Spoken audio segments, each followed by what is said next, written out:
বিধানসভা রতনলাল নাথ বসনতি সবাই ক্যাবিনেট বদলি লিডার জিতেন্দ্র চৌধুরীর খুব খামিয়া পায় কক সামানো শিলিংমং ফুলগৈ সিপিআইএম বদলি কাইব্রই রিংস্রুংনাই মথা থাটসাখাই ককথম পান্ডারি বিশিতে কক ফিরক মুরিখা সভা তিনি সবার কথা শুনবেন, সমানভাবে মর্যাদা দেবেন, সবাইকে বলার সুযোগ করে দেবেন। সভা পরিচালনার দায়িত্ব থেকে অধ্যক্ষ মহোদয়। আমরা লক্ষ্য করছি এখানকার বিরোধী দল প্রায়শই বলছে যে এখানে বিধানসভার ভিতরে আমাদের অধ্যক্ষ মহোদয় নাকি নিরপেক্ষ না। অনেক সময় উনি দেখা যায় শাসক দল যখন অসাংবিধানিক কথাবার্তা বলে, নিয়ম বহির্ভূত কথা বলে এবং কুরুচিকর কথা বলে, যেটা বলতে পারে না, এটা দায়িত্ব নিয়ে তার বিরুদ্ধে ব্যবস্থা নেওয়া বা সমালোচনা করা, তার বক্তব্যটাকে খারিজ করে দেওয়া, অর্থাৎ এক্সপোর্ট করে দেওয়া, এটা লক্ষ্য করে দেয়। এটা দায়িত্ব অধ্যক্ষ করে দেয়। আমরা লক্ষ্য করি তিনি সেখানে কোনো ব্যবস্থা নেন না, দর্শকের ভূমিকা নেন, বরঞ্চ তার বিরুদ্ধে কোনো কথা বলতে গেলে বিরোধী দলকে নানাভাবে বাধা তৈরি করেন, বাধা সৃষ্টি করেন যে এবং সময় কমান কমান কমান কমান খালি কমান। তো এই হলো শব্দ। এখন প্রশ্ন হলো আপনি সময় বরাদ্দ ঠিক করে দিন। যিনি এই যে ঘটনাটা ঘটিয়েছেন ওনার নাম কম বললেই ভালো, এবং উনি এই বিধানসভা, আমিও তো ছিলাম 20 বছর, দেখেছি তো। যদি বিধানসভার সমস্ত কার্য বিবরণীগুলো বের করা হয়, আমার মনে হয় গোটা বিধানসভার যে সময়টা গিয়েছে তার বৃহদাংশ টাইমের অথবা না হলে একটি পেন্সুন একেই ব্যবহার করেছেন। অনেক অনেক সময় এটা হয়েছে। দেখা গেল উনি যখন বলবেন কেউ কিছু বলতে পারবে না, আর অন্যরা যখন বলবেন তখনই এটাকে বাধা তৈরি করা, কথা বলতে না দেওয়া। এইভাবে কি কথা বলা যায়? তাহলে রাস্তায় কথা বলতে পারবো না। যেমন ধরুন এই দিন দশমী ঘাট, জল নেই, বিদ্যুৎ ঠিক মতো পায় না, ভিতরে রাস্তাগুলো খারাপ, কাজকর্ম নেই টুয়েপে। মানুষের সমস্যা নিয়ে কথা বলতে চেয়েছিল রাস্তার কিনারে দাঁড়িয়ে, আর সেখানে গিয়ে কথা নেই, বার্তা নেই, আক্রমণ সংঘটিত করলেন, রক্তাক্ত করলেন সিপিএম এর নেতাদের। কথা বলা যাবে না। তাহলে কোথায় কথা বলবো? আপনারা কি বলছেন? এটা এই স্বৈরাচারী রাজ কায়েম হয়েছে দেশে, এবং এটা ফেসিবাদী দৃষ্টিভঙ্গি যাদের, এবং নয়া ফেসিবাদী দৃষ্টিভঙ্গি নিয়ে এই ধরনের কাজ আপনারা করছেন। রাস্তায় কথা বলতে দেবেন না, বিধানসভার ভিতরে কথা বলতে দেবেন না। আরে এটা তো আপনারা শুধু নির্বাচিত হননি, জনগণ তো তাদেরকেও নির্বাচিত করে পাঠিয়েছে। বিরোধী দলের নেতা তিনি বিরোধী পক্ষের হয়ে কথা বলবেন এবং তাকে সময় দিতে হয়। আপনি যখন বিরোধী দলের নেতা ছিলেন, আমি তো দেখেছি, অনেকেই দেখেছেন, স্পিকারের কথা শুনতে চান না। স্পিকার বলছে বসুন বসুন, শর্ট করুন শর্ট করুন। আপনি আপনার যা পয়েন্ট আছে সবটা কমপ্লিট করতে কখনো 1 ঘন্টা 1.5 ঘন্টা বক্তব্য রাখেন। আর কালকে বিরোধী দলের নেতা মাত্র 35 মিনিট কথা বলেছে। তিনি আগেই বলেছে যে আমি 1 ঘন্টা সময় নেব। সেখানে অধ্যক্ষ বলেছে একটু চিন্তা ভাবনা করে বলুন। কি জানি বলেছে সেটা বিধানসভা যারা ছিলেন তারা বলতে পারবেন। এবার সেখানে গিয়ে 30-35 মিনিট কথা বলার পরে একটু পরে পয়েন্ট অফ অর্ডার বললে সাধারণত যিনি বক্তৃতা করেন তিনি বসে যেতে হয়। কি পয়েন্ট অফ অর্ডার? বাধা দেওয়া। পয়েন্ট অফ অর্ডার আনতে পারে তার বক্তব্যের মধ্যে যদি অসংসদীয় কিছু থাকে, অসংসদীয় কথাবার্তা থাকে, তার এগেইনস্টে পয়েন্ট অফ অর্ডার আনতে পারে। এটা কি? বাধা তৈরি করা, কথা বলতে না দেওয়া, বেলাইন করে দেওয়া, কথা বেলাইন করে দেওয়া। আসল কথা তো কি, জনগণের সমস্যাগুলো যখন একটার পর একটা তুলে ধরছেন, কি জবাব দেবেন? জবাব যারা থাকে, জবাব যারা দিতে পারেন, তারা সাধারণত ধৈর্য সহকারে শুনেন বিরোধী দলের বক্তব্য। তারপর সরকার পক্ষর পাল্লা যখন আসে, সরকার পক্ষ তখন পয়েন্ট ওয়াইজ সেখানে জবাব দেন।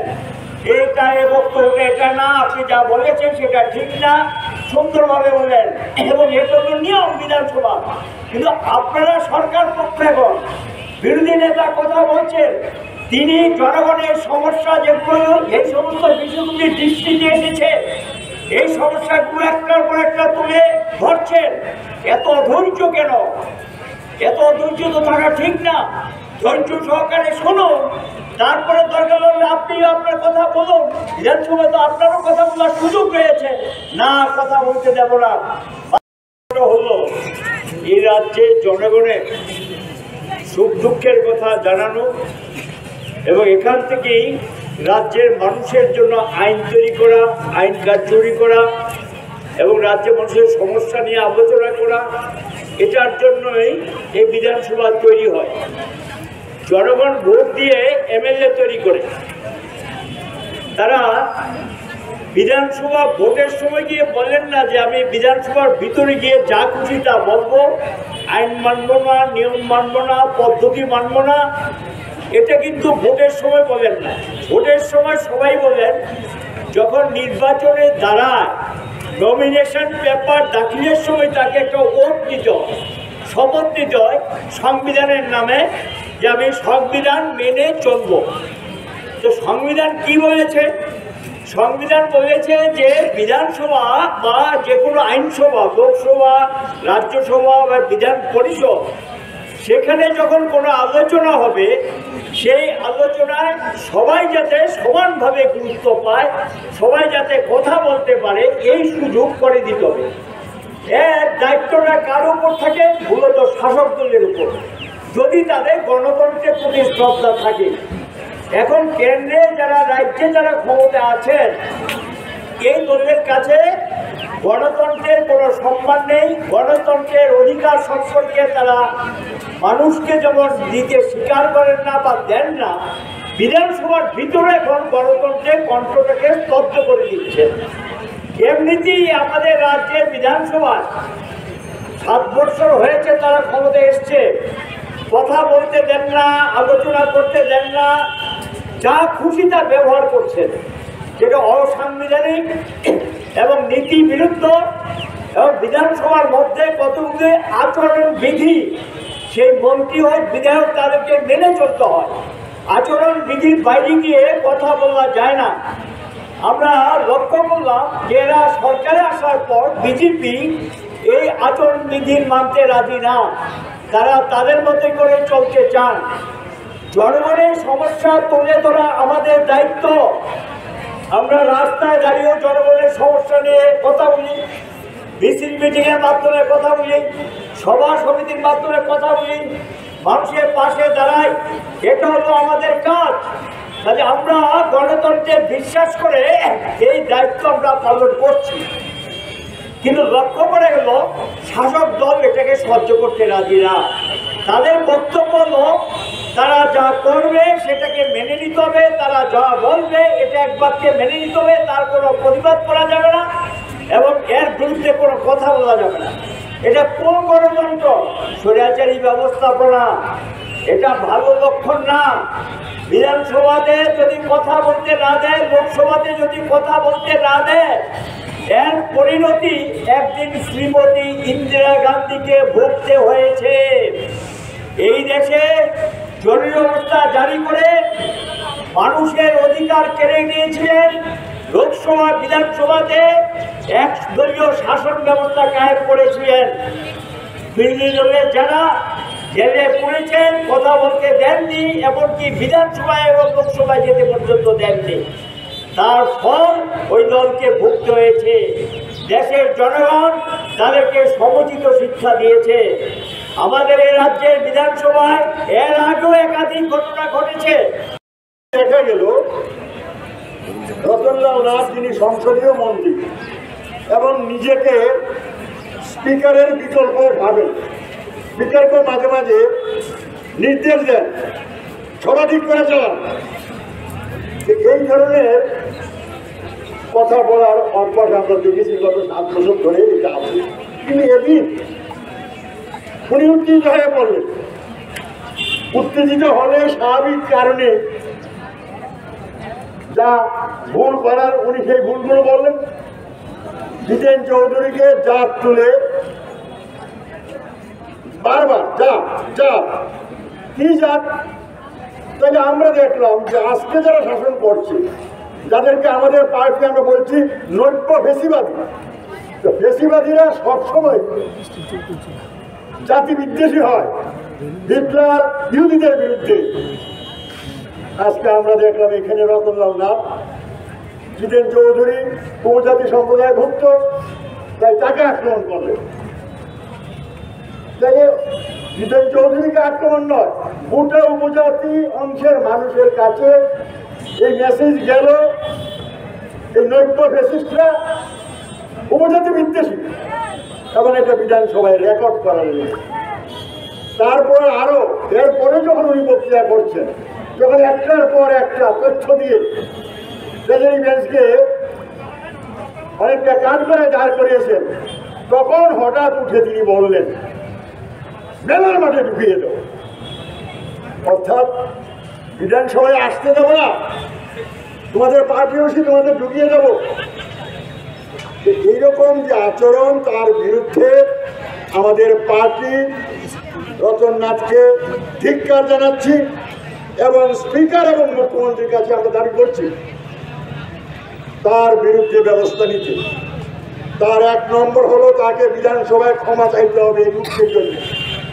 দুটো উক্তি, চাঁদপুরের কথা আর মেলার মাঠে ঢুকিয়ে দেব। দেশে কি গণতন্ত্র নাই? মেলার মাঠে ঢুকিয়ে দেব। এই যে রাষ্ট্রবাদীদের এই যে হুঙ্কার, এই হুঙ্কার ওনার মুখ থেকে শোনা গেল। আমরা গণতান্ত্রিক মানুষ, আমাদের মনে রাখতে হবে যে আরো ঐক্যবদ্ধ হয়ে আমরা জনগণকে তার বিরুদ্ধে সোচ্চার করব। আমি এটুকু বলতে চাই, রতনলাল নাথ তার বয়স আমার প্রায় কাছাকাছি, 1 বছর এদিক সেদিক হয়। আমার বয়স 78, তার বয়স 77। 77 বছর বয়সে এত উত্তেজনা কেন? কম বয়সের ছেলে মেয়েদের উত্তেজনা থাকে, বয়স্করা সাধারণত ধীর হবে। উনি এত উত্তেজিত কেন? যেই দপ্তর গত 5 বছর চালিয়েছেন, শিক্ষা দপ্তর, এটাকে লাগে তুলে দিয়ে গেছেন। এখন কৃষি দপ্তর আর বিদ্যুৎ দপ্তরকে সর্বনাশ করছে। সে যেখানে যাবে সেখানেই সর্বনাশ হবে, এটা তার দলের মধ্যে কথা। তাই তিনি উত্তেজিত। বিরোধীরা যখন বলে তখন উনি খড়গহস্ত হন।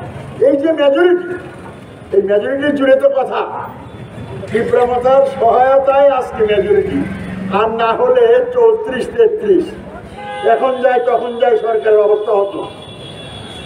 এই যে চিৎকার চেঁচামেচি করছো, এগুলো করে কোনো লাভ হবে না, নিজেদের চেহারাটাকে খারাপ জায়গায় নিয়ে যাচ্ছ। একজন বর্ষিয়ান মন্ত্রী, তুমি কেন বিধানসভার মধ্যে বিরোধী দলনেতাকে জাত তুলে কথা বলবে? বিরোধী পার্টি নেতা কর্মীদেরকে ইয়ে করে বিরোধী দলনেতা, যিনি আমাদের পার্টির সেক্রেটারি, বলছে মেলার মাঠে ঢুকিয়ে যাবো। এই ধরনের বেশিবাদী কথা আমরা মানি না। আমরা তার বিরুদ্ধে প্রতিবাদ করেছি, আমরা প্রতিবাদ চালিয়ে যাব। যখনই যেখানে এই ধরনের ঘটনা করবে আমরা তার বিরুদ্ধে প্রচার করব। তাই আমি চাই এখান থেকে আমরা আহ্বান জানাবো স্পিকারের কাছে, তাকে নির্দেশ দেওয়া যে বিধানসভায় তুমি ক্ষমা প্রার্থনা করো এবং তোমার এই অংশ, এই বক্তৃতার অংশ ডিলিট করা হবে, বিধানসভার রেকর্ড থেকে যেটাকে বলা হয় এক্সপান্ড করা হবে। আর মুখ্যমন্ত্রীকে বলতে হবে, আপনাকে যখন রাজ্যপাল মুখ্যমন্ত্রী হিসেবে শপথ করিয়েছেন তখন আপনি একটা তালিকা দেন মন্ত্রীদের, এইরকম কথা বলার লোককে মন্ত্রিসভায় রাখবেন কিনা আপনাকে ভাবতে হবে, না হলে আপনার ইমেজও খারাপ হবে। আমরা চাই মুখ্যমন্ত্রী তাকে মন্ত্রিসভা থেকে ছাড়িয়ে দেবে, দলের অন্য কাউকে মন্ত্রী হোক তাকে স্টেপ ডাউন করতে বলা হোক, মন্ত্রিসভা থেকে পদত্যাগ করতে বলা হোক। আমরা এই লড়াই যতক্ষণ পর্যন্ত এই ব্যবস্থা না হবে আমরা আমাদের লড়াই চালিয়ে যাব। সহজ হয়েছে কেন? সভাপতি বলেছেন বিধানসভার অধিবেশন এবার সময় বাড়িয়েছে, কেননা বাজেটে সকলে যাতে মন খুলে কথা বলতে পারে। প্রথম অনুযায়ী যেদিন বাজেট পেশ হয় তার 48 ঘন্টা পরে তার উপর প্রথমে সাধারণ আলোচনা, তারপর দফাওয়ারি কাঠমোশনের উপর আলোচনা হবে। এটাই রীতি। বিরোধী দলনেতা আলোচনা শুরু করেন, এটাই রীতি বিধানসভা। এবং বিরোধী দলনেতা যতক্ষণ বলতে চায়, আমরা 25 বছর বিধানসভায় ছিলাম, রুলিং পার্টি, আমরা সাধারণভাবে তারা যতটা বলতে চান ততটা সময় দেওয়া হয়। এবং আমার যতটুকু মনে আছে, বিরোধী দলনেতা রতনলাল নাথ সবচেয়ে দীর্ঘ ভাষণ দিতেন এবং 1.5 ঘন্টার কমে উনি কোনোদিন ভাষণ দিয়েছেন বলে আমি যতদিন বিধানসভায় ছিলাম আমি দেখেছি, তার কম নয়। এবার প্রথমেই দেখা গেল বাইরে তো গণতন্ত্র নেয়, সভা করতে গেলে জেলা সম্পাদককে হত্যার উদ্দেশ্যে আক্রমণ করা হয়। এখন বিধানসভার মধ্যেও গণতন্ত্র সংকুচিত করার চেষ্টা হচ্ছে স্পিকারের মাধ্যমে। প্রথমে স্পিকার বলে দিলেন আপনি 35 মিনিট বলবেন।